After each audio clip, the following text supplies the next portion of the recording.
नमस्कार मित्रों, आज एक बार पुनः आप लोगों के बीच उपस्थित हूँ एक नए वीडियो के साथ। आज 20 मार्च 2022 यूनाइटेड नेशन के द्वारा आज का दिन विश्व खुशी दिवस वर्ल्ड हैप्पीनेस डे के रूप में मनाया जाता है। यूनाइटेड नेशन की एक अनुषंगी संस्था और उनका कार्यक्रम है जिसको हम लोग कहते हैं United nation sustainable development solution network. इसके द्वारा हर साल देशों पर लगभग 150 देशों पर एक सर्वेक्षण के द्वारा एक रिपोर्ट तैयार की जाती है और उसी रिपोर्ट का प्रकाशन 2 दिन पहले 18 मार्च 2022 को किया गया। United nation sustainable development solution network के द्वारा इस साल का जो विश्व खुशी इंडेक्स बनाया गया है, वर्ल्ड हैप्पीनेस इंडेक्स जो बनाया गया है, उसका थीम रखा गया है बिल्ड बैक हैप्पियर।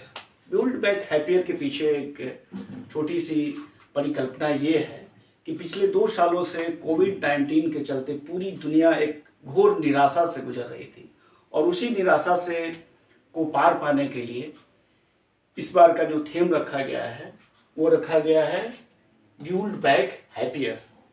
और इसमें विभिन्न देशों को उनकी खुशी के आधार के क्रम में रखा गया है।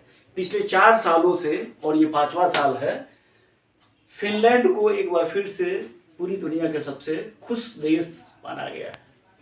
इसी तरह डेनमार्क दूसरे स्थान पे है, स्विट्जरलैंड तीसरे स्थान पे, आइसलैंड चौथे स्थान पे, नीदरलैंड 5वें स्थान पे है। और जहाँ तक भारत का सवाल है तो भारत पिछले साल की अपेक्षा 3 रैंक का सुधार लाया है। पिछले साल, जैसा कि हम सभी जानते हैं कि पिछले साल 139वें स्थान पे भारत का स्थान था और इस बार भारत का स्थान 136वें स्थान पे है, जबकि पड़ोसी देश पाकिस्तान का 121वें स्थान पे है। तो जाहिर सी बात है कि भारत जो है वो पाकिस्तान के अपेक्षा ज़्यादा खुश देश नहीं है, मतलब पाकिस्तान भारत के अपेक्षा अधिक खुश देश है। इसी तरह जो हमारा अमेरिका है वो 16वें स्थान पे है, ब्रिटेन जो है वो 17वें स्थान पे है और अभी जो पूरी दुनिया का निगाह रूस और यूक्रेन के ऊपर है तो रूस 80वें स्थान पे है और यूक्रेन 98 अर्थात 98वें स्थान पे है। अब यहाँ एक बात ध्यान देने वाली बात है कि जो रूस और यूक्रेन का जो रैंकिंग बनाया गया है, ये दोनों रूस और यूक्रेन युद्ध से पहले तैयार किया हुआ है। ये अभी का रैंकिंग नहीं है, इसकी प्रकाशन अभी हुआ है, लेकिन यह जो रैंकिंग बनाया हुआ है ये रूस और यूक्रेन युद्ध से पहले का है।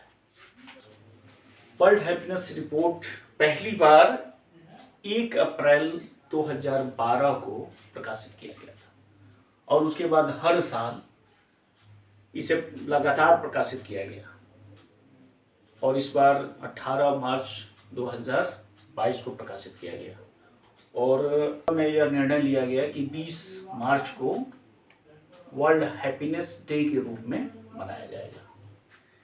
जो हैप्पीनेस रिपोर्ट है वो सेंट्रल लेडर के आधार पर बनाया गया है। सेंट्रल लेडर में 10 पॉइंट होते हैं और उसी 10 पॉइंट पर विभिन्न देशों के जो सामाजिक संरचना है, वहाँ के लोगों की जो एक्सपेक्टेंसी है उसको बांटा गया है, जिसमें होपलेस सबसे नीचे, depressed, suffering, struggling, coping, just okay, doing well, blooming, thriving and prospering. ये 10 जो लेडर है, इसी लेडर को सेंट्रल लेडर कहा गया है और इसी लेडर के आधार पर हैप्पीनेस रिपोर्ट को तैयार किया जाता है। 2021 से जो वेलबी के आधार पे, जिसका मतलब होता है कि well being adjust life years के आधार पर इस हैप्पीनेस रिपोर्ट को तैयार किया जाता है। मित्रों, हैप्पीनेस रिपोर्ट को तैयार करने के लिए 7 पैरामीटर्स होते हैं और ये पैरामीटर्स इनइक्वालिटी और समानता, ये देखा जाता है कि देशों में जो समानता की स्थिति है, समाज में जो समानता की स्थिति है, कहाँ तक उसका स्टैंडर्ड है। लाइफ एक्सपेक्टेंसी, जीवन प्रत्याशा, जीवन जीने का जो औसत उम्र होता है। जीडीपी पर कैपिटा सभी जानते हैं। सोशल फ्रीडम, सामाजिक जो आज़ादी है, सामाजिक जो स्वतंत्रता है उसके बारे में है। जेनोसिटी, जेनोसिटी का मतलब होता है कि उदारता, एक दूसरे के प्रति, एक समाज के प्रति, दूसरे लोगों के प्रति हम कितने उदार हैं। इसके अलावा है पब्लिक ट्रस्ट। पब्लिक ट्रस्ट का मतलब यहाँ ये इससे हुआ कि लैक ऑफ करप्शन, करप्शन का लेवल किस स्तर का है, इससे संबंधित है। और उसके बाद है सोशल सपोर्ट, सामाजिक जो हमारा सहयोग का वातावरण है वो किस लेवल पे है। तो इन 7 पैरामीटर्स पर हर वर्ष यूनाइटेड नेशन की जो सस्टेनेबल डेवलपमेंट सॉल्यूशन नेटवर्क है वो हर साल हैप्पीनेस का इंडेक्स तैयार करती है, और इस बार भी तैयार किया गया, जिसे कि 18 मार्च को प्रकाशित किया गया। और इसमें लगातार 5वें साल फिनलैंड दुनिया का सबसे खुशहाल देश है, और इस बार की रिपोर्ट में अफगानिस्तान जो कि 150वें नंबर पे है वो सबसे दुखी देश है, सबसे कम खुशहाल देश है। और भारत का स्थान 136वें स्थान पे है।